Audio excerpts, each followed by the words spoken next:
तलबा की मौत के बाद दिल्ली म्युनिसिपल कॉर्पोरेशन नींद से बेदार। तहखाने में चल रहे 13 कोचिंग सेंटर सील। दिल्ली हुकूमत के खिलाफ मुश्तइल तलबा का एहतजाज जारी। केजरीवाल हुकूमत पर मुसलसल हमला करने वाली बीजेपी आज भी करेगी एहतजाज। दिल्ली के कोचिंग सेंटर में वाक़े की गूंज आज उठेगी पार्लियामेंट में। आम आदमी पार्टी की स्वाति मालीवाल के साथ बीजेपी के कुछ मेंबरान असेंबली भी इस मामले को उठा सकते हैं। दोनों ऐवानों में आज भी जारी रहेगी बहस। कौमी तालीमी पॉलिसी साल 2020 के निफाज की चौथी सालगिरह आज। दिल्ली में ऑल इंडिया एजुकेशन कॉन्फ्रेंस में वजीर तालीम धर्मेंद्र प्रधान कई अहम पहलुओं का करेंगे आगाज।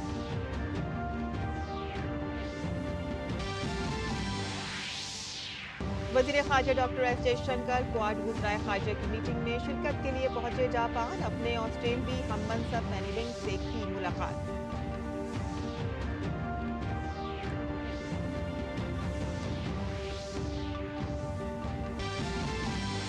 पेरिस ओलंपिक में आज 10 मीटर एयर राइफल शूटिंग में हिंदुस्तान को मजीद 2 तमगों की उम्मीद। नजरें रमिता जिंदल और अर्जुन बाबूता पर है मरकूज। तीरंदाजी में मर्दों की टीम क्वार्टर फाइनल में पेश करेगी चैलेंज।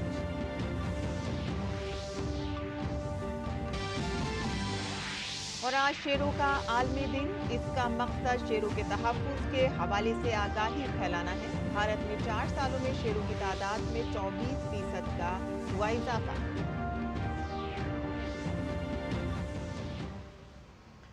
आदाब नाज़रीन, खबरनामे में आपका इस्तकबाल है। मैं हूं साइमा खान। अब खबरें तफसील से। दिल्ली म्युनिसिपल कॉर्पोरेशन ने ज़ाब्तों की खिलाफ वर्जी करने वाले कोचिंग सेंटरों के खिलाफ कार्रवाई शुरू कर दी है। रात गए तक एमसीडी मेयर डॉक्टर शैली ओबराई के हुक्म पर ओहदेदारों ने 13 कोचिंग मराकज़ को सील कर दिया है, जो राजेंद्र नगर इलाके के तहखानों में गैर कानूनी तौर पर चल रहे थे। इनमें जो कोचिंग सेंटर शामिल हैं वो आपको बता दें कि IAS Gurukul, Chahal academy, Plutus academy, Sai trading IAS, Setu toppers academy, Dainik Samvad, civil Delhi IAS, career power, 99 notes, Vidya Guru, guidance IAS, easy for IAS शामिल हैं। और MCD के ओहदेदारों ने बताया है कि ये कोचिंग सेंटर राजेंद्र नगर के मुख्तलिफ इलाकों में चल रहे थे और इन्हें उसूलों की खिलाफ वर्जी करते हुए तहखानों में कोचिंग चलाते हुए पाया गया है और मौके पर ही उनको सीलिंग के नोटिस चिस्पा कर दिए गए।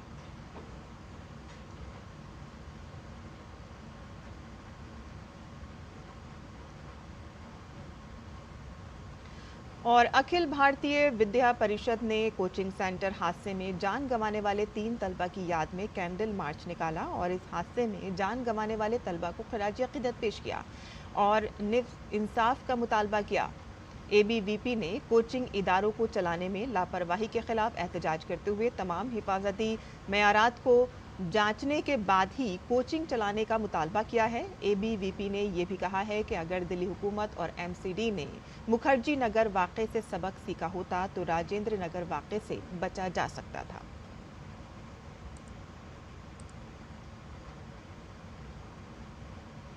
और बांसुरी स्वराज ने इस मामले में क्या कहा है, सुनते हैं। बच्चों की मौत की जिम्मेदारी पूरी की पूरी तरह स्थानीय विधायक माननीय दुर्गेश पाठक जी की है और केजरीवाल जी की निकम्मी सरकार की है।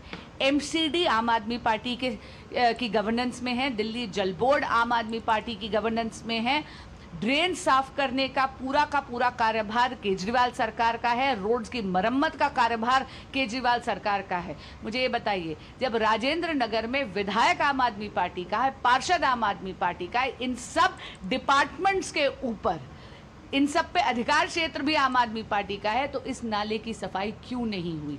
ये एक ऐसी ट्रेजेडी थी जो बिल्कुल और कंप्लीटली अवॉइडेबल थी।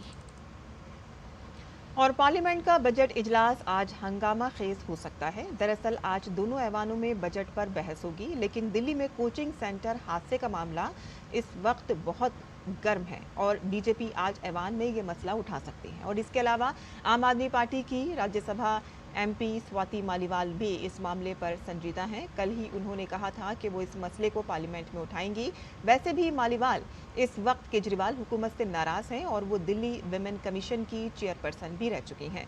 बिहार कांग्रेस के सदर और राज्यसभा मेंबरान पार्लियामेंट अखिलेश सिंह ने भी कहा है कि वो कोचिंग सेंटर हादसे में तलबा की मौत का मामला पार्लियामेंट में उठाएंगे।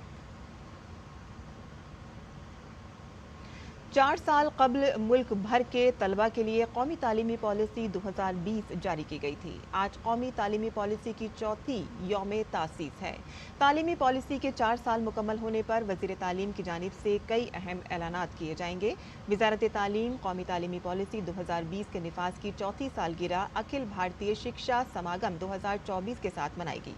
मरकजी वज़ीर तालीम धर्मेंद्र प्रधान इस मौके पर मौजूद होंगे और NEP 2020 के निफाज के हवाले से अपने तजर्बात शेयर करेंगे। अखिल भारतीय शिक्षा समागम को कौमी तालीमी पॉलिसी 2020 को अपनाने का जश्न मनाएंगे ताकि इसके मौसर निफाज के लिए मुख्तलिफ स्टेक होल्डर्स के अज़्म को मजबूत किया जा सके। वहीं क्वाड वुज़राए ख़ारजा का इजलास आज जापान में मुनक़िद हो रहा है। वज़ीर ख़ारजा डॉक्टर एस जयशंकर इसमें शिरकत करने के लिए टोक्यो में मौजूद हैं। इस मीटिंग में रुकन ममालिक के वुज़राए ख़ारजा इलाक़ाई और आलमी सलामती के मसाइल पर तबादला ख्याल करने के साथ साथ एक खुले हिंद बहरुल काहिल ख़ित्ते के मुश्तरका विजन को हासिल करने के लिए मुस्तक़बिल के ताउन पर बातचीत करेंगे।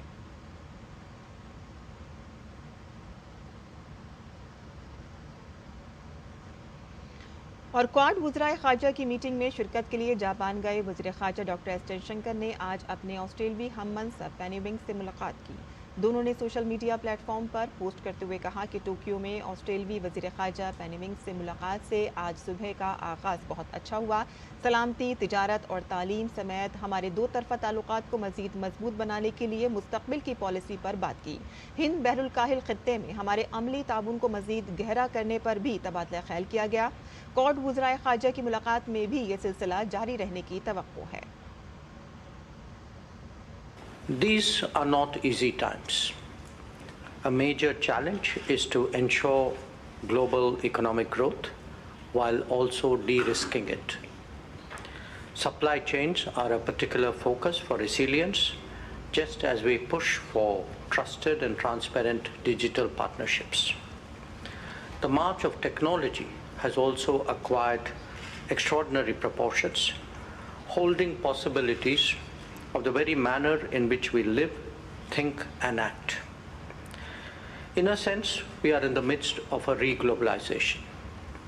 At the same time, it is only our collective endeavors that can proof the international system against disruptions, man-made or natural. But we have significant additional responsibilities as well. As political democracies, pluralistic societies and market economies, there is the key question of upholding a rules-based order. It is only our collaboration that can ensure that the Indo-Pacific remains free, remains open, stable, secure and prosperous. The commitment to doing global good that we have all undertaken has a resonance far beyond this region. It is therefore essential that our political understanding strengthens, our economic partnerships grow, our technology collaborations expand, and our people-to-people comfort intensifies. Our meeting should send a clear message that the Quad is here to stay, here to do, and here to grow. और Delhi high court आज अरविंद केजरीवाल की CBI की गिरफ्तारी को challenge देने वाली दरख्वास्त और उनकी उबूरी जमानत की दरख्वास्त पर फैसला सुनाएगा। 17 जुलाई को अदालत ने दोनों पर फैसला महफूज कर लिया था। केजरीवाल की बाकायदा जमानत की अर्जी पर भी अदालत में समाअत होगी। अरविंद केजरीवाल के खिलाफ दिल्ली की शराब पॉलिसी से मुतालिक बदउनवानी और मनी लॉन्ड्रिंग का मुकदमा चल रहा है। CBI बदउनवानी के मामले की जांच कर रही है और मनी लॉन्ड्रिंग की जांच ED कर रही है। 25 जुलाई को राउज एवेन्यू कोर्ट में बदउनवानी मामले की समाअत हुई और इसमें अदालत ने केजरीवाल की अदालती तहवील में 8 अगस्त तक की तौसीह कर दी थी। सुप्रीम कोर्ट आज दिल्ली आबकारी पॉलिसी घोटाले से मुतालिक बदउनवानी और मनी लॉन्ड्रिंग के मुकदमात में आम आदमी पार्टी के रहनुमा मनीष सिसोदिया की जमानत की दरख्वास्त पर समाअत करेगा। दिल्ली के साबिक नायब वजीर आला और आम आदमी पार्टी के रहनुमा सिसोदिया ने ये कहते हुए जमानत की दरख्वास्त की है कि वो 16 माह से हिरासत में हैं और उनके खिलाफ गुज़िश्ता साल 16 जुलाई को हुई आखिरी समाअत में कोई पेशरफ्त नहीं हुई है। अदालत ने नोटिस जारी करते हुए सीबीआई और ईडी को सिसोदिया की जमानत की अर्जी पर जवाब दाखिल करने को कहा था। उत्तर प्रदेश असेंबली का मानसून इजलास आज से शुरू हो रहा है। 2 अगस्त तक चलने वाले इस इजलास में हुकूमत ज़िमनी बजट पेश करेगी। ज़िमनी इंतखाबात से कब्ल रियासती हुकूमत इस ज़िमनी बजट के जरिए प्रयागराज कुंभ की तैयारियों के लिए फंड फराहम करने और जारी स्कीमों को तेज करने के लिए काम करेगी। सेशन के पहले ही दिन रस्मी उमूर अंजाम दिए जाएंगे और इसके दौरान ऑर्डिनेंस, नोटिफिकेशन और ज़ाब्ते भी लगा सकते हैं।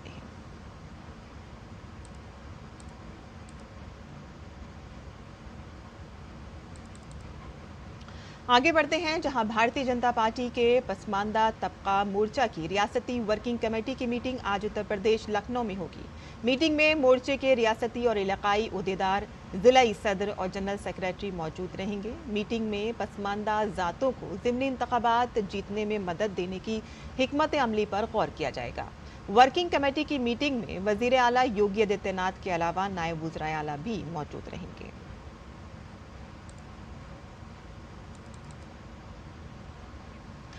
दिल्ली हाट में अक़लियती उमूर की वजारत के ज़ेर एहतमाम संवर्धन पर्व का कल इख्तिताम हो गया। मेले में अक़लियती बिरादरियों के दस्तकारों की तरफ से दस्तकारी की नुमाइश और फ़रोख्त शामिल थी। अक़लियती उमूर के वज़ीर ममलिकत जॉर्ज कोरियन ने अपनी दस्तकारी का मुज़ाहिरा करने वाले कारीगरों को सर्टिफिकेट दिए और उनकी हौसला अफजाई की।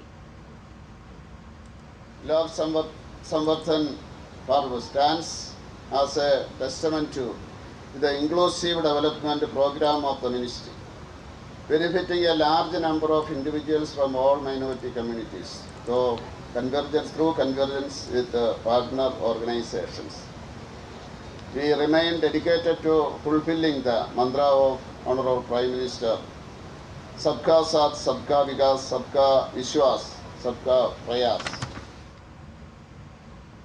मध्य प्रदेश में मूसलाधार बारिश ने तबाही मचा रखी है। रियासत के कई अजला में मूसलाधार बारिश से आम जिंदगी मशबूल हो गई है, जिसकी वजह से कई इलाकों में सैलाबी सूरत हाल पैदा हो गई है।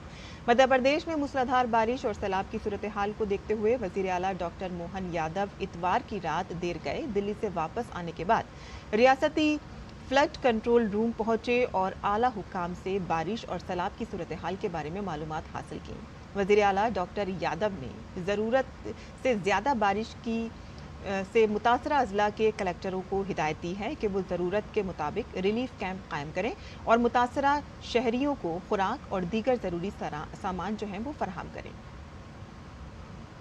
आपके माध्यम से प्रदेश की जनता से अपील करना चाहूँगा कि अगर पुल के ऊपर पानी बह रहा हो तो कम से कम उसको अवॉइड करें, ना जाएं, ज़्यादा अच्छा रहेगा, क्योंकि इसमें छोटे छोटे पुल पुलिया बहुत सारे हैं।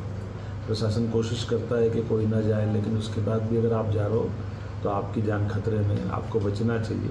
हम सब जानते हैं कि ये महीना और अगला महीना वर्षा काल का सबसे चुनौती वाला समय रहता है। निश्चित रूप से हम सब मिलकर के वर्तमान के इस दौर में वर्षा होना ये भगवान की एक तरह से कृपा है, लेकिन वर्षा से कोई जनहानि नहीं हो, दुर्घटना न घटे, इसकी सावधानी रखना भी ज़्यादा ज़रूरी है। मुझे भरोसा है अधिकारी अलर्ट रहेंगे और ख़ासकर जिला कलेक्टर, एसपी और वरिष्ठ अधिकारी ये कंट्रोल रूम पे बैठ करके 24 घंटे मॉनिटरिंग कर रहे हैं और ये काम करते रहे। इसीलिए मैं अचानक औचक चेकिंग के लिए आया था। मुझे संतोष है कि हमारे लोग अपनी अपनी ड्यूटी पे हैं। और आज हम पूरी दुनिया के साथ बैनुल-अक़वामी टाइगर डे मना रहे हैं, जिसकी जड़ें 2010 में सेंट पीटर्सबर्ग टाइगर समिट में तय पाने वाले तारीखी मुआहदे में हैं। शेरों के तहफ़्फ़ुज़ के लिए भारत में प्रोजेक्ट टाइगर पर खुसूसी जोर दिया गया है। इस कोशिश पर हमारे नामनिगार तापस भट्टाचार्य की यह खास रिपोर्ट।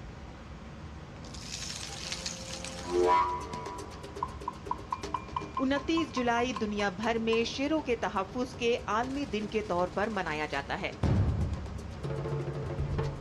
ये दिन शेरों के तहफ़्फ़ुज़ और उनके कुदरती रिहाइश गाहों के हिफाजत के बारे में शऊर पैदा करने के लिए वक़्फ़ है। ये तारीख 2010 में रूस में सेंट पीटर्सबर्ग टाइगर समिट में कई ममालिक के दरमियान तय पाने वाले मुआहदे की याद दिलाता है, जिसका मकसद शेरों की आलमी आबादी में नुमाया कमी को सामने लाना था। 1970 की दहाई तक सदियों से चले आ रहे शिकार और शेरों की रिहाइशगाह की तबाही ने जंगली शेरों की तादाद को कम कर दिया था। इसके जवाब में भारतीय हुकूमत ने 1973 में शेरों को भारत का कौमी जानवर करार दिया और इसके शिकार पर पाबंदी लगा दी और प्रोजेक्ट टाइगर के नाम से एक अहम तहफुजाती इक़दाम शुरू किया। प्रोग्राम खास तौर पर नामजद करदा रिजर्व में शेरों के तहफ़्फ़ुज़ पर तवज्जो मरकूज करता है, जो मुल्क भर के मुख्तलिफ जोग्राफियाई इलाकों की नुमाइंदगी करते हैं और अपने कुदरती माहौल में शेरों की आबादी को बरकरार रखने की कोशिश करते हैं। भारत दुनिया के तकरीबन 70% शेरों का घर है। भारत में 54 शेरों के रिजर्व हैं, जो प्रोजेक्ट टाइगर के ज़ेर इंतज़ाम हैं और ये इक़दाम मुल्क के जोग्राफियाई रकबे के 2.3% पर मुहित है, जिसे टाइगर रिजर्व को दिया गया है। भारत में फिलहाल 3,682 शेर हैं, जो कि 2018 के शेरों की तादाद 2,967 से ज्यादा है।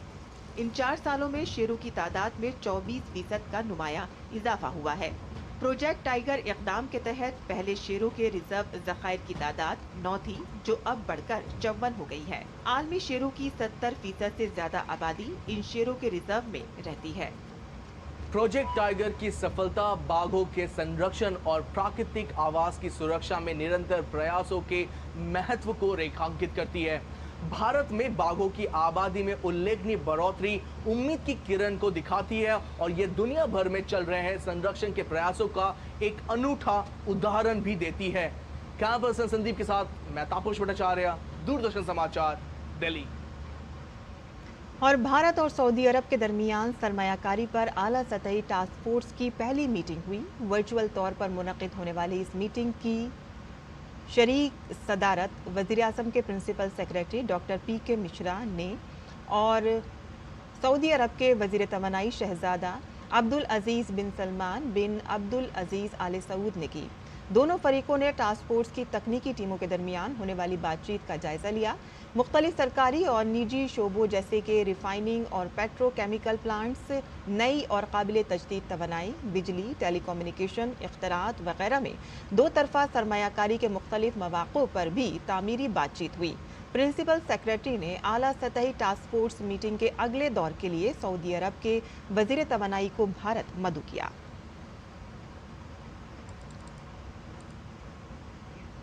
और नाज़रीन, पेश है खबरें पेरिस ओलंपिक गेम से मुताल्लिक़।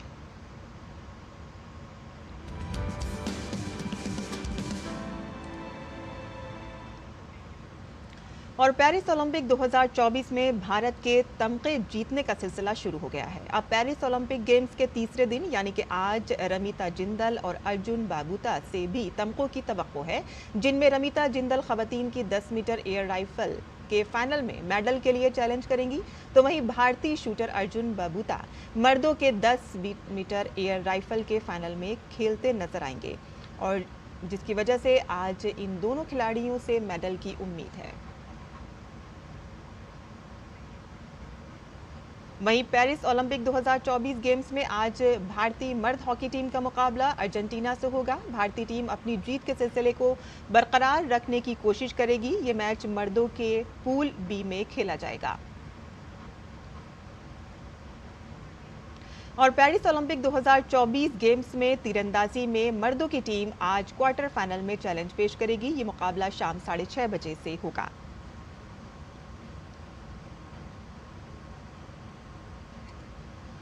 और भारत ने श्रीलंका को दूसरे T20 में DLS मेथड के तहत 7 विकेटों से शिकस्त दे दी है और इसके साथ ही भारत ने 3 T20 सीरीज में 2-0 की नाकाबिले तस्खीर बढ़तरी हासिल कर ली है। तीसरा T20 मंगल को खेला जाएगा। बारिश की वजह से मैच में DLS की वजह से भारत को 8 ओवर में 78 रन बनाने थे। भारत ने ये नजरसानी शुदा हदफ 9 गेंद रहते ही हासिल कर लिया और इस जीत के साथ ही टीम इंडिया ने 3 मैचों की सीरीज पर भी कब्जा कर लिया। और अब पेश है दिल्ली से शाया होने वाले उर्दू अखबारात का मुख्तसर जायजा।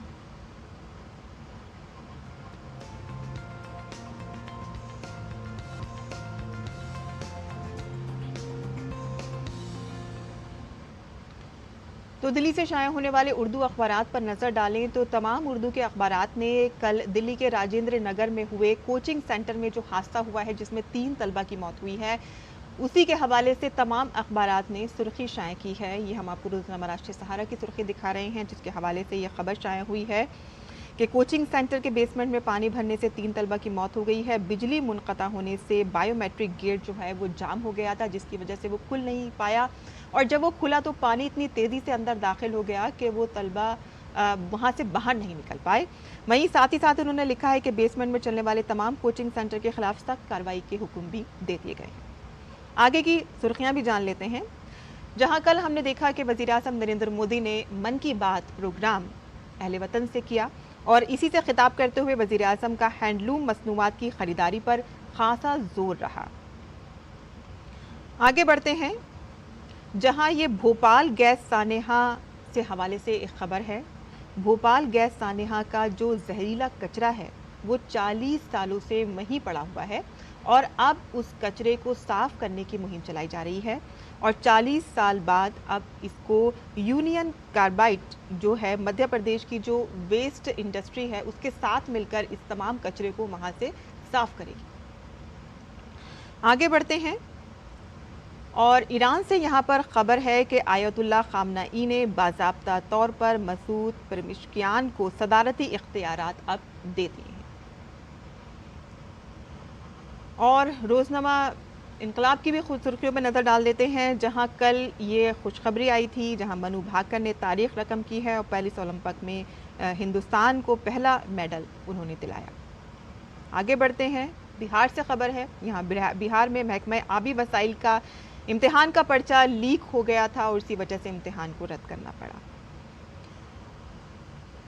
आगे बढ़ते हैं, वज़ीर ख़ारजा डॉक्टर एस जयशंकर जो इस वक्त क्वाड की मीटिंग में शामिल होने के लिए इस वक्त टोक्यो में हैं, वहाँ उन्होंने गांधी जी के पैगाम को हर किसी को अपनी तर्ज़ ज़िंदगी में अपनाना चाहिए, इस हवाले से वहाँ पे गांधी जी के मुजस्मे पर गए और उन्हें गुलाए अक़ीदत नज़र किया, और साथ ही उन्होंने कहा कि गांधी जी के जो पैगाम हैं वो हर किसी को अपनी तर्ज़ ज़िंदगी में अपनाना चाहिए। तो ये थी अखबारात की सुर्खियाँ जो हमने आपके लिए चुनी थी। आगे बढ़ते हैं, अमरनाथ यात्रा को लेकर अक़ीदतमंदों में जोशो खरोश देखा जा रहा है। मुल्क के कोने कोने से अक़ीदतमंदों की आमद का सिलसिला यहाँ पर जारी है। सख्त हिफाजती इंतजामात के दरमियान यात्रियों का एक और ग्रुप पंथा चौक बेस कैंप से अमरनाथ यात्रा के लिए रवाना हुआ। अमरनाथ यात्रा जो 9 जून को शुरू हुई थी, 19 अगस्त को श्रावण पूर्णिमा को ख़त्म होगी, और इस वक्त ये यात्रा पुरअमन तरीके से जारी है। इस साल अमरनाथ यात्रा के लिए पिछले साल का रिकॉर्ड तोड़ दिया गया है और भारी तादाद में अक़ीदतमंद वहां पहुंच रहे हैं। और अब पेश है मुल्क भर के मौसम का हाल।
और इसी के साथ ही खबरनामा ख़त्म होता है। हमारी पूरी टीम को दें इजाज़त। आदाब।